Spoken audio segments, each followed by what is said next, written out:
पहले हमने करा रेशियो कैलकुलेशन, फिर हमने करा ट्रीटमेंट ऑफ गुडविल। अब हम करेंगे एक बड़ा question on retirement of partner जिसमें सब कुछ यूज होगा। रेशियो कैलकुलेशन भी होगी, ट्रीटमेंट ऑफ गुडविल भी होगी, रीवैल्यूएशन अकाउंट भी बनेगा, treatment of reserves, accumulated profits and losses भी होगा। तो ध्यान से देखेंगे, अच्छा क्वेश्चन है चैप्टर को समझने के लिए। वेरी वेरी इंपॉर्टेंट, डिफिकल्ट नहीं।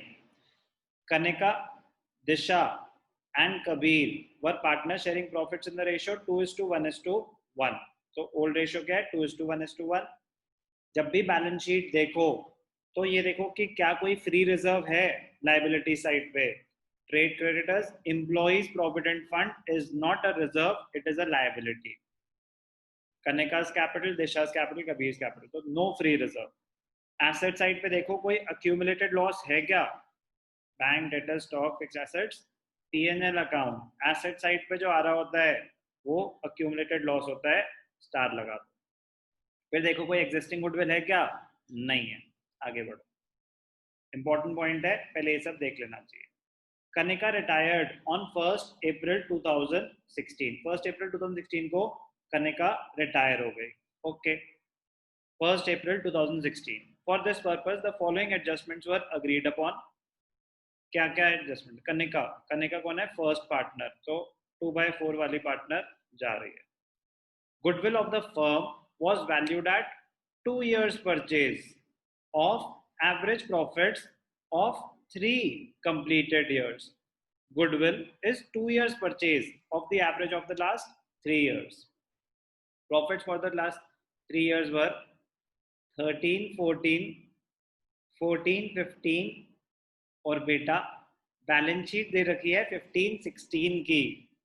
ये हो गया एकदम से इंपॉर्टेंट से वेरी वेरी इंपॉर्टेंट। ये बहुत इंपॉर्टेंट पॉइंट है, ये किसी भी चैप्टर में यूज हो सकता है। अभी लास्ट पीरियड कौन सा खत्म हुआ? 15-16। 15-16 में यहाँ पे प्रॉफिट एंड लॉस अकाउंट, ये अक्यूमुलेटेड लॉस आ रहा है, तो ये उस पीरियड का लॉस है। हमें नीचे अगर अलग से तीनों सालों की इंफॉर्मेशन दे रखी होती तो हम उसका तो बस वही करते, लॉस राइट ऑफ कर देते।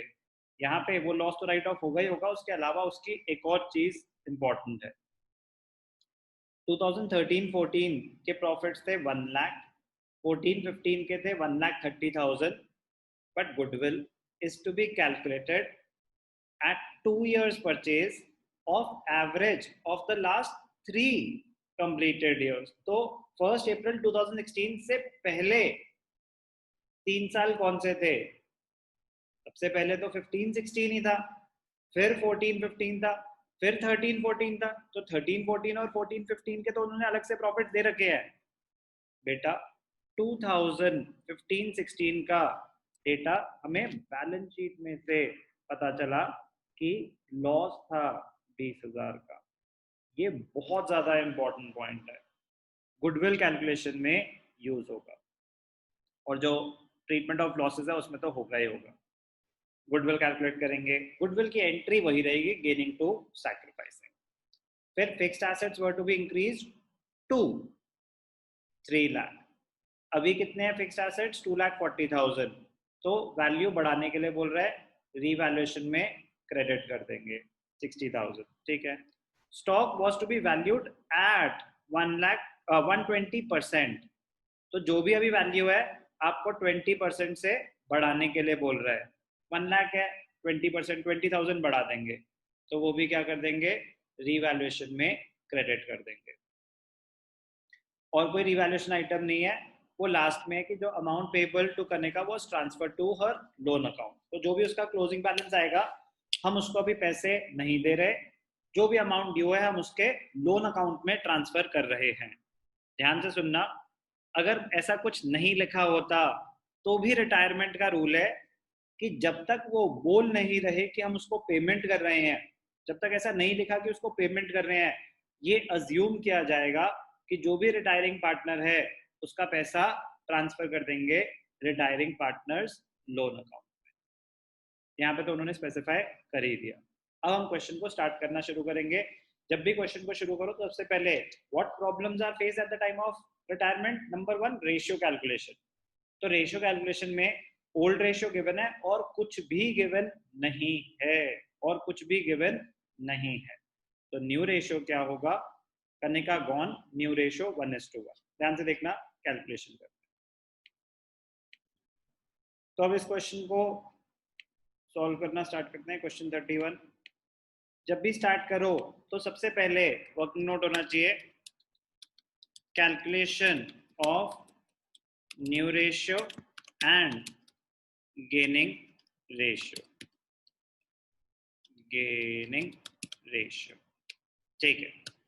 अब कौन थे पार्टनर्स, कबीर, कबीर दिशा, कनिका दिशा कबीर, कनिका दिशा कबीर पार्टनर्स थे 2:1:1। कौन रिटायर हुई, कनिका रिटायर हुई। कनिका फर्स्ट पार्टनर है, Kanika retires, Kanika retires, nothing else is given in the question. Kanika gone, Kanika कौन थी, फर्स्ट पार्टनर 2/4, वो चली गई तो 2 कट गया, बच गया कौन, दिशा और Kabir. In this case the new ratio between कौन है, दिशा एंड कबीर will be 1:1। दिशा और कबीर का रेशियो क्या हो जाएगा, 1:1। Gaining ratio will also be 1:1। if nothing is mentioned, the remaining partners will take up the share of the retiring partner in their old ratio. So old ratio becomes the gaining ratio. If nothing is specified about the new ratio and the gaining ratio, if nothing is specified, तो क्या होगा, gaining ratio is equal to old ratio. Gaining ratio will be equal to old ratio. तो old ratio उनका आपस में क्या था, 1:1। Step 1. Step 2, treatment of goodwill. Step 2 क्या है, treatment of goodwill. तो treatment of goodwill में क्या होगा, ध्यान से देखना, goodwill is equal to 2 years purchase, देख लेता है यहाँ पे, number of years purchased into average profits। तो एवरेज प्रॉफिट्स कितने हैं वो निकाल लेते हैं पहले। नंबर ऑफ इयर्स परचेज तो गिवन है, number of years purchased 2 years purchase है, ठीक है। Average profits of the last 3 years, last 3 years, ये बहुत इंपॉर्टेंट पॉइंट है, ध्यान से देखना। 2013-14 के 1 लाख गिवन थे, 14-15 के 1,30,000 गिवन थे, 15-16 का कुछ गिवन नहीं था, 15-16 की बैलेंस शीट गिवन थी। एसेट साइड पे पीएनएल आ रहा है, PNL debit balance, accumulated loss होता है, तो उस साल 20,000 का लॉस रहा होगा। अब ध्यान से देखना, बड़ा इंटरेस्टिंग पॉइंट है। अगर नीचे अलग से वैल्यूज दे रखी होती तो मैं वो लेता जो नीचे गिवन है, लेकिन नीचे कुछ भी गिवन नहीं है, तो फिर मेरे को वहीं से वैल्यू डिराइव करनी पड़ी। 20,000 लॉस है, तो 1 लाख 130 और 20,000 का loss. So 1 lakh plus 130 plus loss of 20,000, all this divided by 3, all this divided by 3। तो एवरेज प्रॉफिट्स कितने आ जाएंगे, एवरेज प्रॉफिट आ जाएंगे 230 माइनस 20, 2,10,000 डिवाइडेड बाय 3, तो क्या आए 70,000। तो goodwill is equal to average profit 70,000 into number of years purchased 2, तो into 2 which is equal to 1,40,000। ये क्या आई? Goodwill of the firm. Goodwill of the firm. कौन रिटायर हुआ? Kanika. कनिका's share of goodwill, Kanika's share of goodwill is equal to 1,40,000 into 2 by 4. So basically half 1 by 2, 70,000 Kanika's share आया. कौन देगा उसको? दिशा and Kabir will give this amount to Kanika in their gaining ratio. In their gaining ratio, which is equal to 1:, आधा आधा देंगे. Disha will give half of 70,000. So 70,000 into 1 by 2, which is equal to 35,000. दूसरा कौन है? Kabir will also give 35,000. तो दोनों equally gain कर रहे हैं तो 35,000 ईच दे देंगे. तो कैलकुलेशन, क्वेश्चन स्टार्ट करने से पहले रेशियो कैलकुलेशन हो जानी चाहिए और ट्रीटमेंट ऑफ गुडविल हो जानी चाहिए. अब हम इनको यहाँ पे वैल्यूज में पुट करेंगे, एक एक करके ध्यान से देखना. सबसे पहले तो कैपिटल बैलेंसेस दिखा देते हैं. 2,00,000, 1,80,000. तो कैपिटल अकाउंट में क्या आ जाएगा? बाय बैलेंस BD 2,00,000 और क्या था? 1,80,000. ठीक है, ऑर्डर में चलते हैं, कुछ मिस नहीं होता. तो रेशियो कैलकुलेशन की कोई एंट्री नहीं होती. नेक्स्ट चीज है treatment of goodwill, gaining to sacrificing. करने का मिल रही है, दे कौन रहा है? दिशा और कबीर. तो क्रेडिट साइड पे आएगा by Disha's capital account. Kanika को 35,000 मिले दिशा से, ठीक है जी. और आ जाएगा बाय कबीर कैपिटल अकाउंट 35,000 और मिल गए दोनों को. कैपिटल अकाउंट में डेबिट साइड पे क्या आ जाएगा? To Kanika's capital account. Disha को डेबिट कर दो 35,000, कबीर को डेबिट कर दो 35,000. Treatment of goodwill done. Third, treatment of free reserves, no. accumulated profits, no. accumulated losses, yes. P&L account का डेबिट बैलेंस है 20,000, कैपिटल अकाउंट को डेबिट कर देंगे. 2 प्रॉफिट एंड लॉस अकाउंट. 20,000 था, 2:1:1 मतलब 10,000, 5,000, 5,000. अब डाउट आएगा कि भैया P&L अकाउंट तो हम ऑलरेडी गुडविल में ले चुके हैं. वो गुडविल कैलकुलेशन के लिए आपने अमाउंट लिया है, गुडविल कैलकुलेट हो गई, P&L का बैलेंस तो वहीं का वहीं पड़ा है, हम उसको राइट ऑफ करेंगे. कर दिया राइट ऑफ. नेक्स्ट होता है कोई और फ्री रिजर्व नहीं है. Employees provident fund is not a reserve, it is a liability. Next हो गया रिवैल्यूएशन. तो रिवैल्यूएशन में दो आइटम्स थे, एक फिक्स्ड एसेट्स पे हमने लगा रखा है और स्टॉक पे लगा रखा है. Fixed assets the value was increased to 3 lakh, तो increased by 60,000. रिवैल्यूएशन प्रॉफिट है तो रिवैल्यूएशन में क्रेडिट साइड पे आ जाएगा बाय फिक्स्ड एसेट्स अकाउंट. 60,000 से वैल्यू बढ़ गई तो क्रेडिट साइड पे आ गया और स्टॉक आ जाएगा बाय स्टॉक अकाउंट. स्टॉक का क्या हुआ था देख लेते हैं.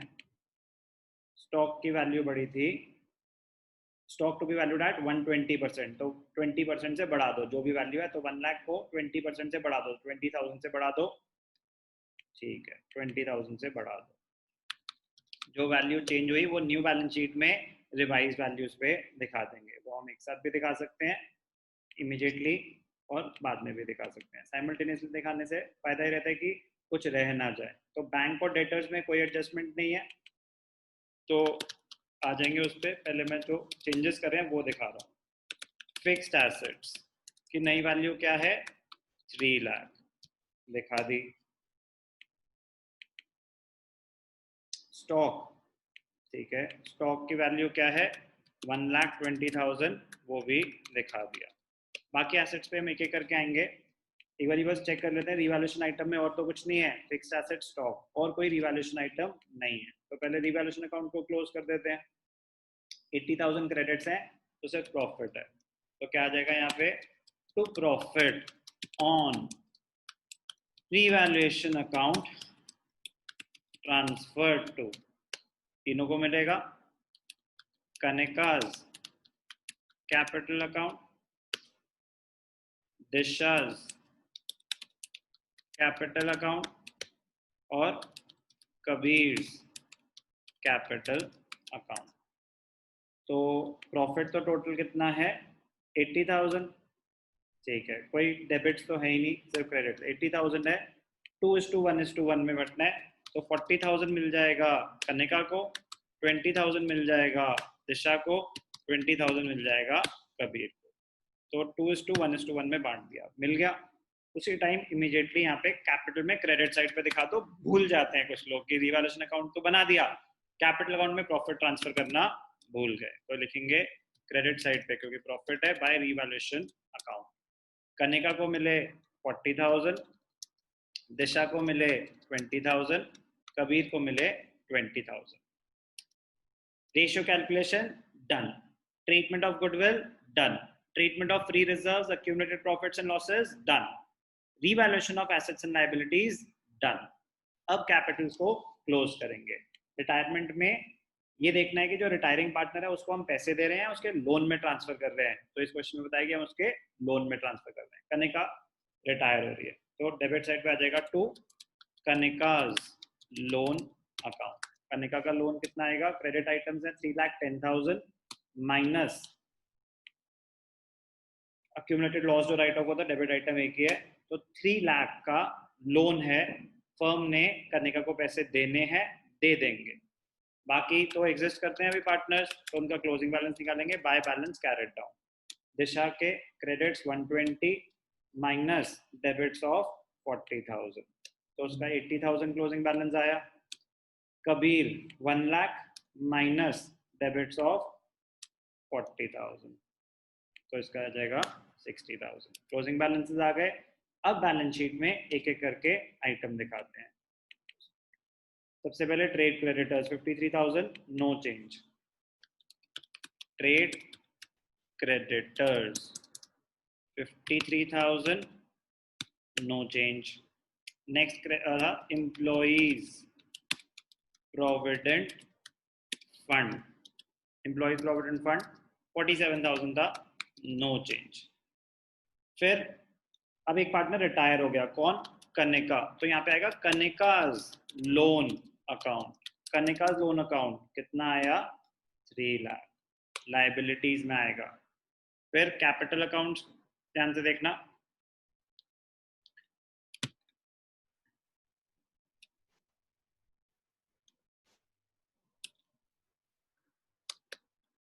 कैपिटल्स कैसे दिखानी चाहिए, मतलब बेटर रहता है कि हम यहाँ पे लिखें कैपिटल्स, क्यों, क्योंकि वो लोन अकाउंट है ना, ताकि सेग्रीगेट हो गया कि लोन अलग है, कैपिटल किसकी है, दिशा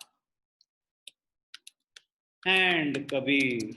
दिशा की कैपिटल कितनी है, दिशा की कैपिटल 80,000 है, कबीर की कितनी है 60,000 है, टोटल कैपिटल कितनी आई 1,40,000 उन दोनों की आई, 1,40,000, ठीक है,